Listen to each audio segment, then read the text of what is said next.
다 같이 사도신경으로 신앙 고백하도록 하겠습니다. 전능하사 천지를 만드신 하나님 아버지를 내가 믿사오며 그 외아들 우리 주 예수 그리스도를 믿사오니 이는 성령으로 잉태하사 동정녀 마리아에게 나시고 본디오 빌라도에게 고난을 받으사 십자가에 못 박혀 죽으시고 장사한 지 사흘 만에 죽은 자 가운데서 다시 살아나시며 하늘에 오르사 전능하신 하나님 우편에 앉아 계시다가 저리로서 산자와 죽은 자를 심판하러 오시리라. 성령을 믿사오며 거룩한 공예와 성도가 서로 교통하는 것과 죄를 사하여 주시는 것과 몸이 다시 사는 것과 영원히 사는 것을 믿사옵나이다. 아멘.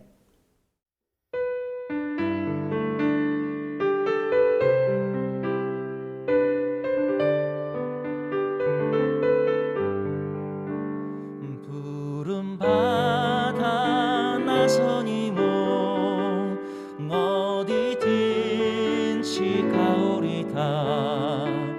괴로우나 즐거우나 주만 따라가오리니 어느 누가 막으리까. 죽음인들 막으리까. 어느 누가 막으리까. 죽음인들 막으리까. 아골골 잡힌들에도 복음 들고 가오리다. 소돔 같은 거리에도 사랑하고 찾아가서 주의 몸에 지닌 것도 아낌없이 드리리라. 주의 몸에 지닌 것도 아낌없이 드리리라. 존귀 영광 모든 권세 주님 홀로 받으소서. 멸시천대 십자가는 제가 지고 가오리다.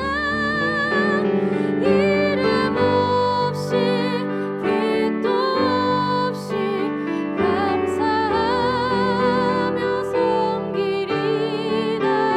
이름 없이 빛도 없이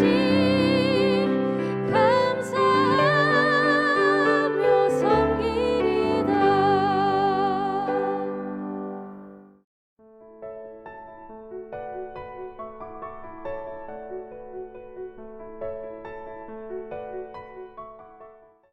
제자 중 여럿이 듣고 말하되 이 말씀은 어렵도다. 누가 들을 수 있느냐 한데 예수께서 스스로 제자들이 이 말씀에 대하여 수군거리는 줄 아시고 이르시되 이 말이 너희에게 걸림이 되느냐. 그러면 너희는 인자가 이전에 있던 곳으로 올라가는 것을 본다면 어떻게 하겠느냐. 살리는 것은 영이니 육은 무익하니라. 내가 너희에게 이른 말은 영이요 생명이라. 그러나 너희 중에 믿지 아니하는 자들이 있느니라 하시니 이는 예수께서 믿지 아니하는 자들이 누구며 자기를 팔 자가 누구인지 처음부터 하심이로라. 또 이르시되 그러므로 전에 너희에게 말하기를 내 아버지께서 오게 하여 주지 아니하시면 누구든지 내게 올 수 없다 하였노라 하시니라. 그때부터 그의 제자 중에서 많은 사람이 떠나가고 다시 그와 함께 다니지 아니하더라. 예수께서 12 제자에게 이르시되 너희도 가려느냐. 시몬 베드로가 대답하되 주여 영생의 말씀이 주께 있사오니 우리가 누구에게로 가오리이까. 우리가 주는 하나님의 거룩하신 자이신 줄 믿고 알았사옵나이다. 예수께서 대답하시되 내가 너희 12를 택하지 아니하였느냐. 그러나 너희 중에 한 사람은 마귀니라 하시니 이 말씀은 가롯 시몬의 아들 유다를 가리키심이라. 그는 12 중에 하나로 예수를 팔 자로라. 한국인이 좋아하는 성경 구절들이 많이 있다는 것 아십니까? 어느 식당이나 가면 다 붙어 있고요. 가정에나 또는 암송하고 계시는 말씀들도 있을 것입니다. 너무 많이 있지만 대표적으로는 잠언에 사람의 마음으로 자기의 길을 계획할지라도 그의 걸음을 인도하시는 이는 여호와시니라. 또 마가복음 보시면 이르시되 기도 외에는 이런 종류가 나갈 수 없느니라. 또 빌립보서에 내게 능력 주시는 자 안에서 내가 모든 것을 할 수 있느니라. 너무 많이 들어보고 익숙한 말씀이기도 하죠. 사람들이 도대체 이 말씀을 왜 좋아할까요? 이 말씀은 사람들에게 왜 좋은 이미지로 남아있고 사람들은 왜 이 말씀들을 묵상하고 그 묵상된 말씀이 내 삶에서 이루어지기를 바랄까요? 이 말씀이 갖고 있는 이 긍정적인 힘 때문입니다. 사람들이 이 말씀을 좋아하는 이유는 그 말씀 안에 우리의 삶이, 우리의 소망이 들어있기 때문입니다. 우리가 이렇게 살았으면 하는 그 바람들이 이 말씀에 들어있다는 것이지요. 말씀을 통해서 우리의 삶이 조금 더 좋아지기를 바라는 마음들이 이 말씀을 선호해야 가까이 하는 이유라는 것입니다. 그 좋아하는 또 바라는 이유들이 때로는 성공이 될 수도 있고요. 또 때로는 우리 신앙의 성장과 신앙의 기쁨으로 나타날 수도 있습니다. 하나님께 감사함을 표현하기도 하고요. 나의 슬픔을 말씀을 통해서 하나님께 고백하기도 합니다. 이 말씀은 우리의 마음을 대변하는 것이라고 볼 수도 있습니다. 중요한 것은 이 말씀을 어떻게 받아들이는가가 중요한데요. 우리 어제도 잠깐 이야기를 나눴는데 이 바리새인들이 이 말씀에 대한 이해, 예수님의 말씀에 대한 이해가 없었던 것처럼 불편했던 것처럼 또 이해가 안 됐던 것처럼 우리들에게도 이러한 말씀들이 분명히 존재한다는 것입니다. 이렇게 우리가 잘 알고 있는 말씀들도 있지만 우리로 하여금 마음의 불편함을 느끼게 하는 말씀들도 있다는 것이죠. 가령 우리에게 많은 것들을 포기하라든가 많은 것들을 내려놓고 하나님께 나아오라든가 고통과 시험과 고난이 우리를 기다리고 있다는 이 말씀들은 분명히 맞는 말씀들이긴 한데 우리로 하여금 마음을 어렵게 하고 불편하게 만듭니다. 왜 그럴까요? 그 말씀들이 갖고 있는 내포하고 있는 이 의미들이 우리의 마음에 와닿지 않거나 이해되지 않거나 우리 마음에 불편함으로 남아있기 때문입니다. 어떤 사람이 우리를 불편하게 하는 그 말씀을 선호해하고 좋아하며 그 말씀을 붙들고 항상 마음에 가까이 하고 있을까요? 그런 사람들 많지 않을 겁니다. 우리는 우리의 삶에 이루어지길 바라는 것들을 항상 소망합니다. 그래서 그 소망한 것들이 우리가 좋아하는 선호해야 하는 말씀을 나타내는 것이죠. 우리의 삶이 조금 더 풍성해지고 우리의 삶이 조금 더 좋아지고 우리의 삶이 조금 더 하나님께 나아갈 수 있는 이 말씀들이 우리로 하여금 좋게 느껴진다는 것입니다. 말씀만 생각하면 머리가 아프고 가슴이 답답하고 숨이 꽉 조여오는 것 같은 그런 느낌이 드는 말씀들을 좋아하는 사람은 많지 않을 것입니다. 말씀은 우리 마음에 평안을 주고 기쁨을 주는 말씀만 항상 있기를 원하죠. 오늘 본문에 나오는 유대인들도 예수님 말씀을 들으면서 굉장히 불편했을 것입니다. 예수님께서 하는 말씀이 맞는 말이긴 한데 또 우리가 이해되지 않는 말씀을 저렇게 당연하게 이야기하는데 내가 이해할 수 없는 그 상황들이 불편했을 수도 있죠.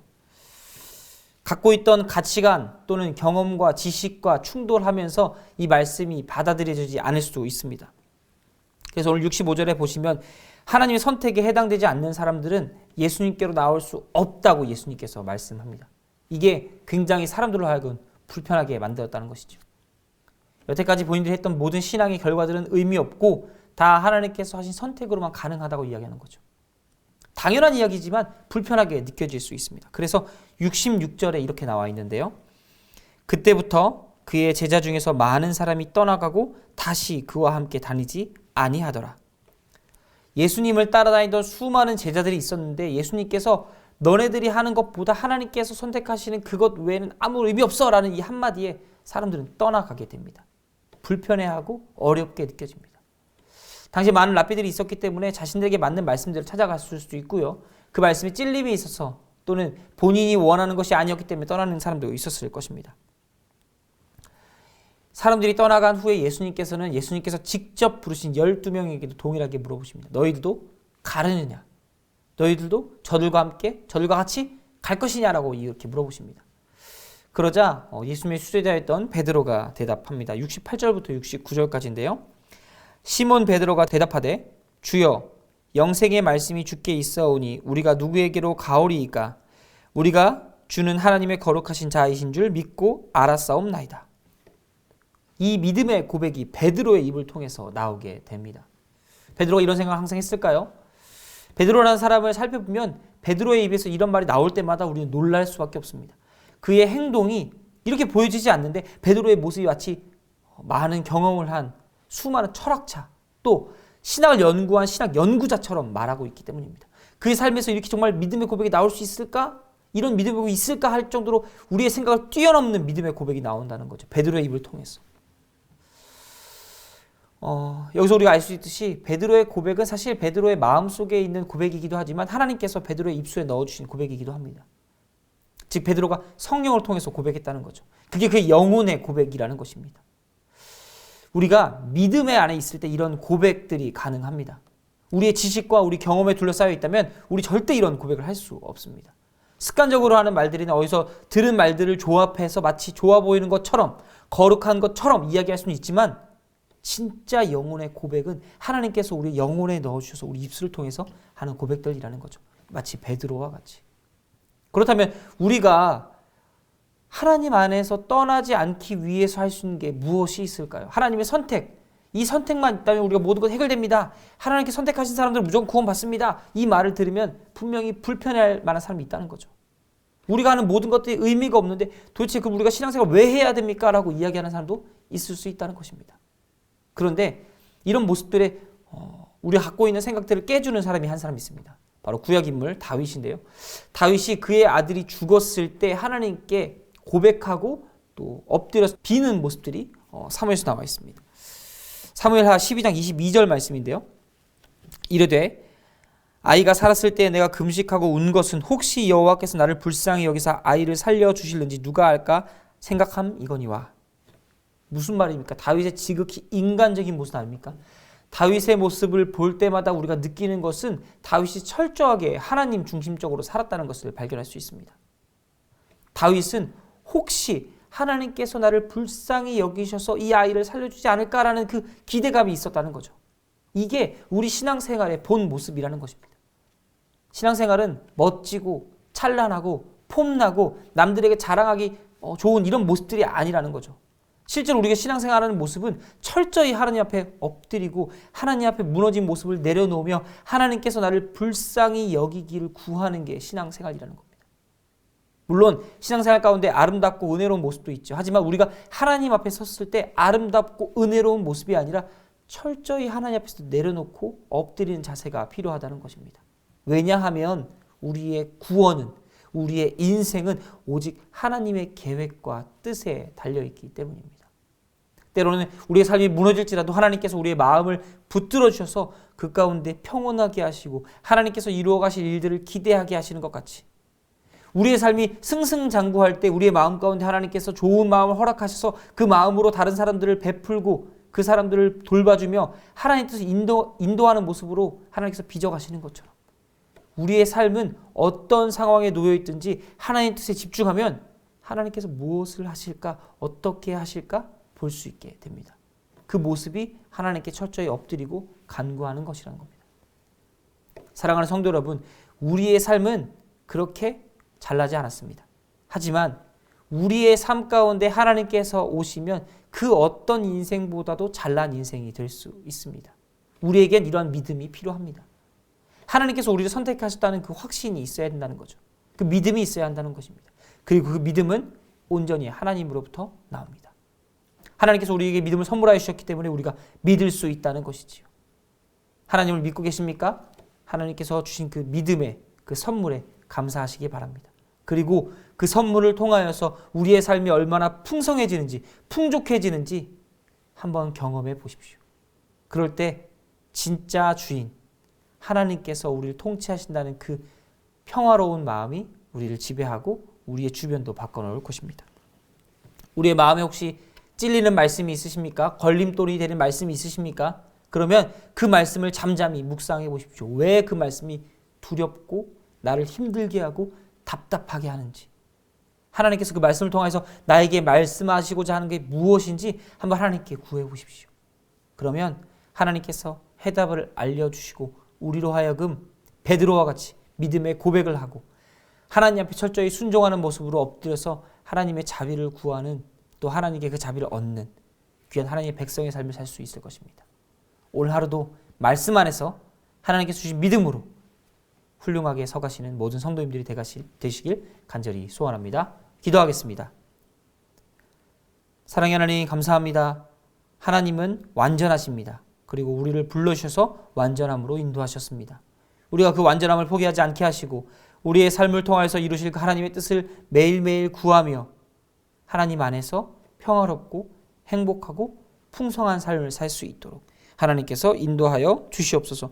우리의 지극히 인간적인 모습은 가려주시고 우리의 영혼의 고백을 통하여서 영광 받으시며 우리의 삶이 그 평온함과 행복함 속에 살 수 있도록 하나님께서 우리의 삶을 인도하여 주시옵소서. 언제나 우리의 삶 가운데 말씀으로 임재하실 하나님을 기대하며 오늘 하루를 보냅니다. 하나님 함께하여 주시옵소서. 감사합니다. 사랑합니다. 예수님의 이름으로 기도드렸습니다. 아멘. 주님 가르쳐 주신 기도하겠습니다. 하늘에 계신 우리 아버지여, 이름이 거룩히 여김을 받으시오며 나라의 임하옵시며 뜻이 하늘에서 이룬 것 같이 땅에서도 이루어지이다. 오늘날 우리에게 일용할 양식을 주옵시고 우리가 우리에게 죄 지은 자를 사하여 준 것 같이 우리 죄를 사하여 주옵시고 우리를 시험에 들게 하지 마옵시고 다만 악에서 구하옵소서. 대개 나라와 권세와 영광이 아버지께 영원히 있사옵나이다. 아멘.